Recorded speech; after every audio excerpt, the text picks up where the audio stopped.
సీతారామపురంలో జరిగిన ఓ పెళ్లి వేడుకకు చింతమనేని ప్రభాకర్ హాజరయ్యారు. అదే పెళ్లికి మాజీ ఎమ్మెల్యే అబ్బయ్య చౌదరి కూడా వెళ్లారు. అయితే ఈ వేడుకల్లో కార్ పార్కింగ్ దగ్గర వివాదం చెలరేగింది. చింతమనేని ప్రభాకర్ కారు దగ్గరే మాజీ MLA Abbaiah Chowdary car park చేశాడు ఆయన డ్రైవర్. దీంతో తన కారుకు అడ్డంగా ఎందుకు పెట్టారంటూ అబ్బయ్య చౌదరి కార్ డ్రైవర్ని పిచ్చ తిట్లు తిట్టారు చింతమనేని ప్రభాకర్. చింతమనేని ప్రభాకర్ తీరుపై వైసీపీ నాయకులు ఆగ్రహం వ్యక్తం చేస్తున్నారు. అబ్బయ్య చౌదరి అనుచరులను కొట్టి ఫోన్లు లాక్కున్నట్లు వైసీపీ నాయకులు ఆరోపిస్తున్నారు.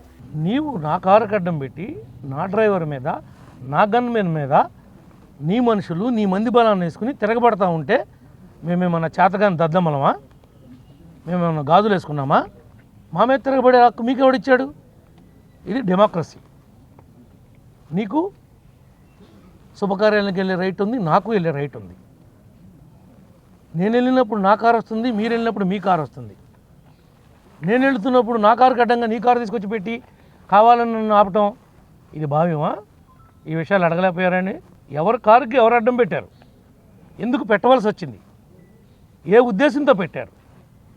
మీ యొక్క ఆలోచన విధానం ఏంటి? మీరు ఎవరికి అడ్డం పెట్టదలుచుకున్నారు అక్కడ? అది ఒక శుభకార్యం.